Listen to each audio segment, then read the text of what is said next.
বাঙালির সেই ঐতিহ্যবাহী ঘোড়ার গাড়ি আজ দেখলাম। অটো টোটোর মতো আগে লোক ঘোড়ার গাড়িতে যাতায়াত করতো, কিন্তু বর্তমানে সেগুলো আর হয় না। বারাইপুরে নেমে টোটো করে চলে গেলাম এক রক্ষাকালী পূজার অনুষ্ঠানে। এটা বারাইপুর থেকে খুব বেশি দূরে নয়, 10-15 মিনিট লাগে। খুব নামকরা রক্ষাকালী পূজা। গিয়ে দেখলাম মায়ের মন্দিরের কাছে খুব ভিড়। তো বন্ধুরা, মেলায় গিয়ে একটু ঠেলাঠেলি খেতেই হবে, কিছু করার নেই। আমিও ভিড় ঠেলে চলে গেলাম রক্ষাকালী মায়ের একটু ছবি তুলতে। তো মায়ের ছবি তুলতে গিয়ে দেখলাম মায়ের গায়ে যত গহনা আছে সবগুলো সোনার। এত সোনা দেখে আই এম তো অবাক। এখানে ফটো তুলতে এত ভিড় হয়ে গেছে, দাঁড়ানোই যাচ্ছে না মোটে। মায়ের দর্শন নিয়ে একটু মেলা ঘোরা শুরু করলাম। তো মেলাতে ভিড় ছিল, কিন্তু ওখানকার তুলনায় এখানে একটু কম। এবারে আবার একটা কাকা হরিণ বিক্রি করছে। তো বন্ধুরা, এগুলো বনের হরিণ নয়, এগুলো হলো মেলার হরিণ।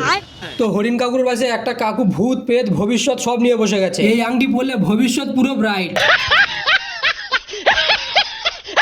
এদিকে আর্টিফিশিয়াল কত সুন্দর সুন্দর ফুল গাছ। বন্ধুরা, এটা হলো মায়ের মন্দির। মায়ের মন্দিরটা কত সুন্দর করে সাজিয়েছে পূজার জন্য। মেলাতে ঘুরতে ঘুরতে ভুলে গেছিলাম আমার বাড়িতেও যেতে হবে। মেলাতে ঘুরতে ঘুরতে অনেকটাই দেরি হয়ে গেছে। একটু এগিয়ে গিয়ে একটা টোটো পেয়ে গেলাম। টোটোতে উঠে স্টেশনের দিকে রওনা দিলাম। তো টাটা বন্ধুরা, পরে ভিডিও আবার আসছে, দেখা হবে।